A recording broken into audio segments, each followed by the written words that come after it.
अस्सलाम वालेकुम दोस्तों, कैसे हो? उम्मीद है कि सब खैरियत से होंगे। अल्लाह आप लोगों को ऐसे ही खुश रखे।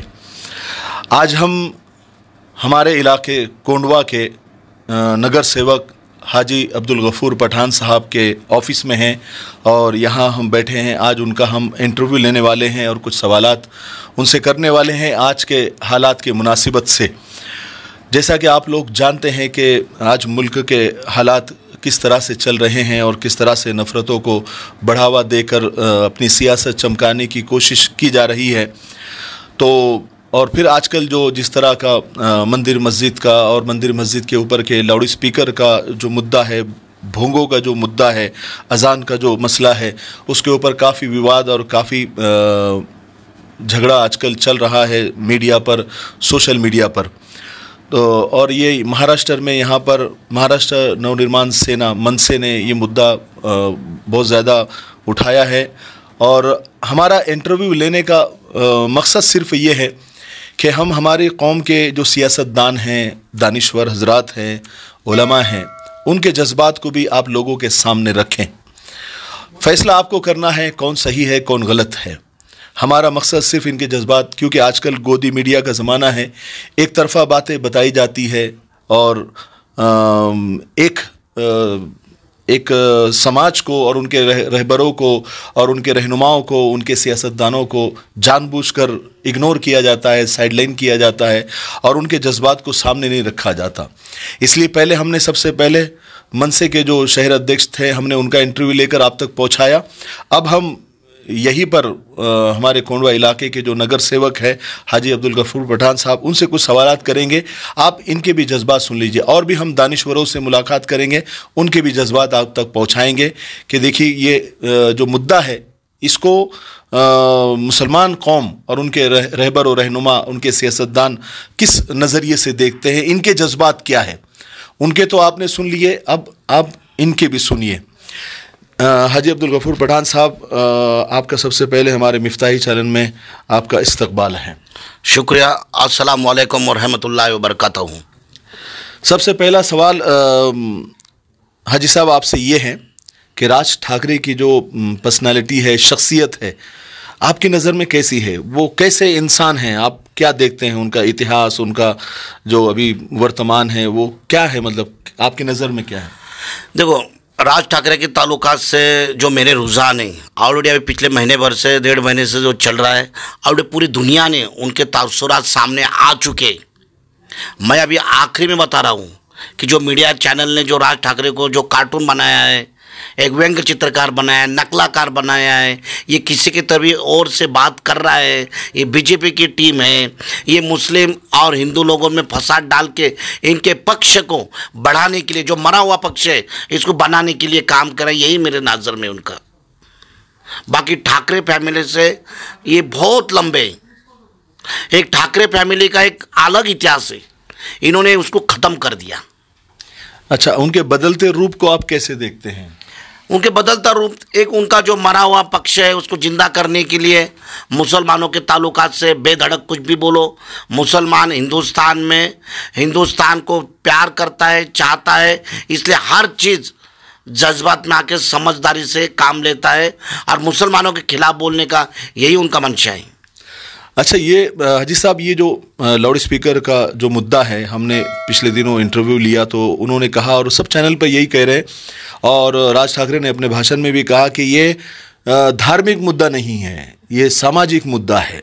आपकी नज़र में ये मुद्दा सामाजिक है या धार्मिक है, मजहबी है कि माशरती? अभी जिस तरह से राज ठाकरे ने ये मुद्दा लाउड स्पीकर निकाला है, आई एम एजुकेटेड, इसको धार्मिक बोल सकते हैं, सामाजिक बोल सकते हैं, और क्या क्या नाम दे सकते हैं, लेकिन ये वक्त जो निकाला उन्होंने कि मस्जिदी और आजान, बांग, भोंगे, अलग अलग तरीके से जो मुद्दा उछाल दिया, ये धार्मिक मुद्दा है। मुसलमानों के ताल्लुकात से एक पाक मुद्दा है कि जो अजान हमारे मस्जिदों से 5 वक्त की दी जाती है, ये बिल्कुल धार्मिक है, लेकिन इसका हमने उहापोह नहीं किया। मैं मराठी भी अच्छी बात करता हूँ, जो उनके लोग जब ये मेरे इंटरव्यू देखेंगे तो कमेंट्स करेंगे, याला मराठी बोलता नाही, तुमच्यापेक्षा चांगलं शुद्ध मराठी मी बोलू शकतो, जर आहे तर माझ्याशी संवाद या, चॅनलवरती या, मी तुमच्याशी संवाद करायला तयार आहे। आज माझ्यासमोर हे हिंदीत उर्दूत बोलतायत, त्याच्यामुळे त्या पद्धतीनेच मला बोलावं लागणार आहे. त्याचा अर्थ असं नाही की मी महाराष्ट्रात होतोय मला मराठी येत नाही. ओके. आपको मैं बता दूं कि हमारे हाजी साहब राष्ट्रवादी पार्टी की तरफ से नगर सेवक है. नहीं, अभी ये मुद्दा जो धार्मिक नहीं, एक वो इंट्रोडक्शन में वो रह गया ना. अच्छा, आजकल हाजी साहब, आजकल देश में जो पॉलिटिक्स चल रही है वो सिर्फ हिंदू मुसलमान के आसपास ही भटक रही है. यानी बस आप हिंदू मुसलमान करो तो आप हाईलाइट हो जाएंगे. आपका जो है, अगर आपकी सियासत नहीं चल रही है, आपकी सियासी दुकान नहीं चल रही है, तो थोड़ा सा मुसलमानों को बुरा बोल दो या फिर कोई भी एक ऐसा नया विवाद निकाल दो तो आप फ़ौरन हाईलाइट हो जाते हैं या आपकी पार्टी हाईलाइट हो जाती है, आपको मीडिया में कवरेज मिलना शुरू हो जाता है. तो ये इसको कैसा आप समझते हैं? इसको आप देख रहे हैं आज हुकूमत, और जब देश आज़ाद हुआ इसमें चंद पार्टियां थी. ये हिंदुत्व की जो पार्टियां हैं इनमें जो कंपटीशन है यही लोग मुसलमानों को तकलीफ देना चाहते हैं. इसके पहले की जो सेक्युलर पार्टी आज भी चल रही है, आज भी हुकूमत में है सेक्युलर पार्टी, भले आज बीजेपी की सत्ता है, इसके पहले सेक्युलर पार्टी थी, लेकिन सेक्युलर पार्टी की नए सेक्युलर पार्टी ने कभी हिंदुत्व नहीं किया. ये सिर्फ बीजेपी और बीजेपी की जो बी टीम है यही हिंदुत्व का मुद्दा लेके चल रही है. और हिंदुत्व है क्या? मुसलमानों ने कभी भी हिंदुत्व को नकारा नहीं मेरे भाइयों. ये सिर्फ आरएसएस, बीजेपी, संघ, ये जिस तरह से मुसलमानों का द्वेष करते उसी को मुसलमान नाकारता है. मुसलमानों ने कभी भी हिंदुत्व को नाकारा नहीं, कभी भी हिंदू समाज को नाम रखा नहीं, कभी भी हिंदू समाज के धार्मिक विधि या धार्मिक परंपरा को कभी भी आज तक विरोध नहीं किया. उल्टा उनके साथ में रह के हिंदू मुसलमानों ने मनाया है. ये हमारे भारत देश की गंगा जमुनी तहजीब है. अच्छा हाजी साहब, एक बात बताइए कि यहाँ कोंडवा में हमेशा से अच्छा वातावरण रहा. यहाँ भले मुसलमान ज़्यादा है लेकिन कभी हिंदू मुसलमान में आज तक तनाव नहीं हुआ या फिर कभी ऐसी कोई गड़बड़ नहीं हुई. मेरी नज़र में तो कभी नहीं हुआ. आप भी देखते होंगे, हम भी देखते हैं. आपको नहीं लगता कि इस मुद्दे को लेकर कुछ तनाव बढ़ा है या फिर बढ़ेगा, या इस तरह के मुद्दे यहाँ नहीं आने चाहिए? देखो, ये जो राज ठाकरे और पूना का आप जिस तरह से बोल रहे हैं, और कोंडवा का खुसूसन, मनसे का शहराध्यक्ष कोंडवा में रहता है, मनसे का शहराध्यक्ष यहाँ का नगर सेवक है. यहाँ के मुसलमानों ने मनसे के शहराध्यक्ष को बड़े वोटों से जिता के दिया, ये हम भूल नहीं सकते. लेकिन आज ये 25-30 साल हो गए या कई सालों से कोंडवा एक गाँव था और आज भी वही परंपरा चल रही है. या बाबर, लोनकर, सभी जाति धर्म के लोग रहते या सभी जाति धर्म के मुसलमान लोग रहते. और अभी ये 5-10 साल में ये जो कोंडवा है ये मिनी भारत कहा जाता है. सभी जाति धर्म के लोग अपने अपने त्यौहार, अपने अपने जो भी कुछ रहेंगे सन मनाते हैं. ईद, त्यौहार सब चलता है यहाँ. लेकिन इन्होंने जो किया इसका असर बिल्कुल हमारे कोंडवा पे नहीं होने वाला. इन्होंने कोशिश किया कि कोंडवा में बड़े पैमाने पे मुसलमान रह रहे. पूना में कोंडवा को अलग अलग तरीके से मुसलमानों के ताल्लुक से बताया जाता है, लेकिन कोंडवा में कभी भी इस तरह का दंगा फसाद या सब हिंदू मुस्लिम सब भाई मिलजुल कर रहे थे. आज भी हमारे कोंडवा में जामा मस्जिद पे आजान चलती है, सुबह में सलाम होता था, मंदिर पे उनका कीर्तन चलता था, उनकी आरती चलती थी.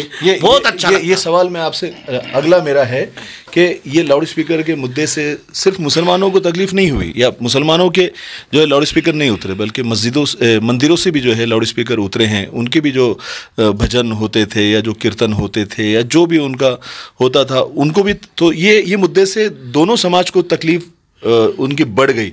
सही है या गलत है? ये मुद्दा सही है, लेकिन इसका इस तरह से कि इन्होंने मुसलमानों को तकलीफ देना चाहा.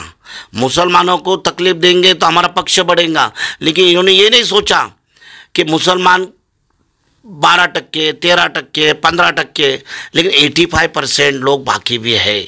इनके भी अलग अलग धार्मिक त्यौहार चलते ही भूल गए. ये नादान है कि मुसलमानों को सताएंगे तो हम उरूज में आएंगे, लेकिन इस वक्त का इनका निशाना फंस गया. आज पूरे 85% लोग इनसे नाराज है. हर धर्म के, हर जात के लोग, हिंदू भाई आज इनको गाली दे रहे. आज कीर्तन का मसला आ गया, गांव खड़े में सप्ताह का मसला रहता, गांव खड़े में काकड़ आरती सुबह में रहती, हर मंदिर पे सुबह सुबह ये लोग अपने अपने तरीके से आरतियाँ करते, हर मज़हब के. ये लोग सब परेशान है. हम टीवी मीडिया पे देख रहे, आज इनके बड़े बड़े कीर्तनकार सामने आ गए, ले इनको विरोध कर रहे. मुसलमान खामोश, इसका मतलब ये नहीं, लेकिन मुसलमान सब्र करता है। उनको सिखाया कि इन्नल्लाह मा साबरीन।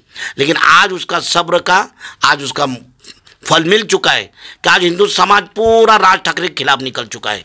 अच्छा, मुझे बताइए, आप तो नगर सेवक है और लोगों में रहते हैं, जाते आते मिलते, ज़मीनी लेवल पर आप काम करते हैं, तो कभी ऐसा तुमको लगा कि भजन की आवाज़ से कभी तुमको तकलीफ़ हुई या कीर्तन की आवाज़ से कभी तकलीफ़ हुई? जैसे ये लोग बोलते हैं कि अजान से सबको तकलीफ़ होती है, जो 1-2 मिनट 3 मिनट की होती हैं, लेकिन भजन और कीर्तन तो घंटे घंटे चलते हैं। तो कभी आपको एज अ मुसलमान किसी भजन से, किसी कीर्तन से कभी तकलीफ हुई उसकी आवाज़? आज तक तो हमने कभी देखा नहीं। हम खुद गांव खेड़े में जुन्नर तालुके में रह चुका हूँ, यहाँ भी रह रहा हूँ। आज तक कहीं ऐसी एक केस नहीं बनी कि भजन कीर्तन सप्ताह के ताल्लुकात से किसी मुसलमान को तकलीफ हुई। अरे ये तो छोड़ो, रोज़ाना मंदिर पे आरती होती है, कभी मुसलमान ने कभी शिकायत नहीं किया। आज हमारे मुसलमानों ने बताया ठीक, हमारे भोंगे का आवाज़ आप कम कर रहे, हमारे फजर के नमाज का आप अजान का बंद कर रहे, लेकिन आपके जो मंदिरों के आप शुरू रखो। ये हमारा मुसलमान, हम कभी उनके इससे खिलाफ नहीं है। उनके हर त्योहार में हम जाते हैं, हिंदू मुस्लिम हम मिल के काम करते हैं इस देश में। अच्छा, आपको लगता है कि राज ठाकरे और मनसे की जो पार्टी है, जो सियासत है, चमकेंगी इस मुद्दे को लेकर?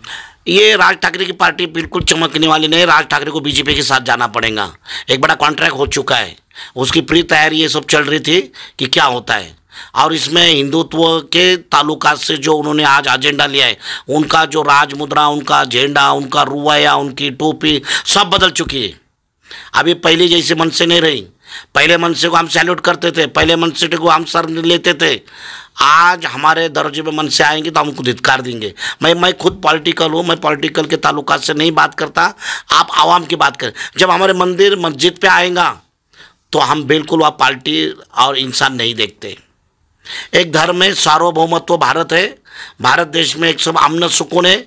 और इस तरह के तुम हिंदुत्ववादी कुछ नया सिस्टम लेके आएंगे तो लोग एक्सेप्ट नहीं करेंगे। लेकिन भाई साहब, अभी इलेक्शन अभी कुछ महीनों में यहाँ होने वाले हैं, तो ये तो आपको, आपकी पार्टी को मुद्दा मिल गया, इस मसले को आप मुद्दा बनाएंगे अभी इलेक्शन में?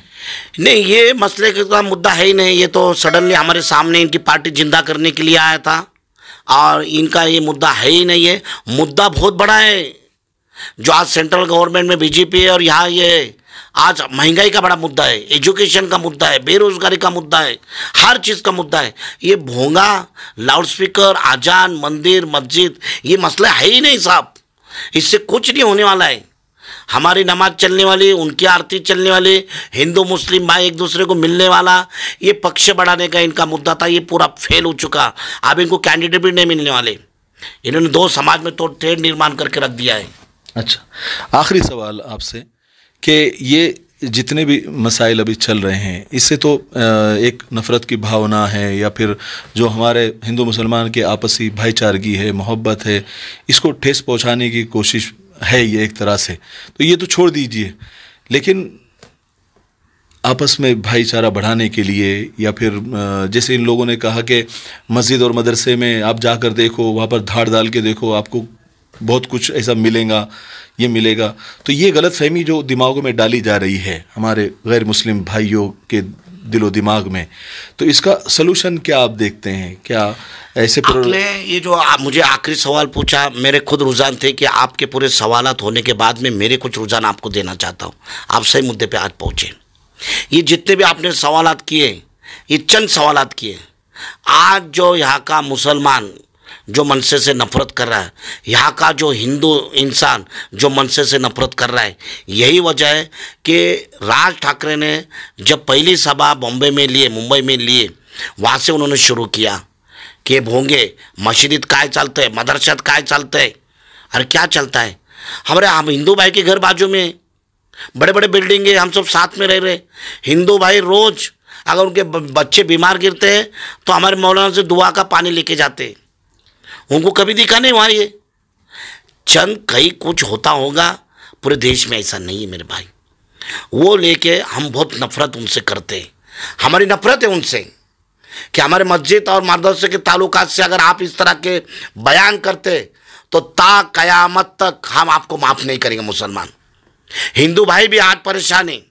आज जितने भी उनके धार्मिक विधि है, ये सब अभी कल मैं वो हरिनाम सप्ताह जो बनाते हमारे गांव के सब लोग आए थे, बोले इतना बड़ा उन्होंने तो इतना अच्छा लेख दिया। मैं आपसे उनकी मुलाकात करता, ये वाद्य को अच्छा मानते हैं, मृदंग ताल ये बहुत बड़ी बात है। तुम बंद करने वाले कौन होते? ये हमारा धार्मिक है।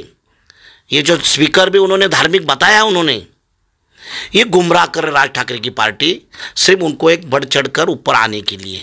लेकिन हम जिंदगी में इनको भूलेंगे नहीं, ना इनको। हिंदू भाई भी अभी इसके पास, इनके पास जो लोग थे वो भी इंशाल्लाह दूसरे पार्टी में चले जाएंगे और इनके पास कोई रहेगा नहीं, ये सिर्फ भूंगा मारते रहेंगे। ठीक, ये थे हमारे हाजी अब्दुल गफूर पठान साहब के जो जज्बात थे और उनके आजकल के जो लाउड स्पीकर और भोंगे के जो मुद्दे चल रहे हैं उसके ऊपर उन्होंने अपने ख्यालात को बहुत अच्छे तरीके से पेश किया।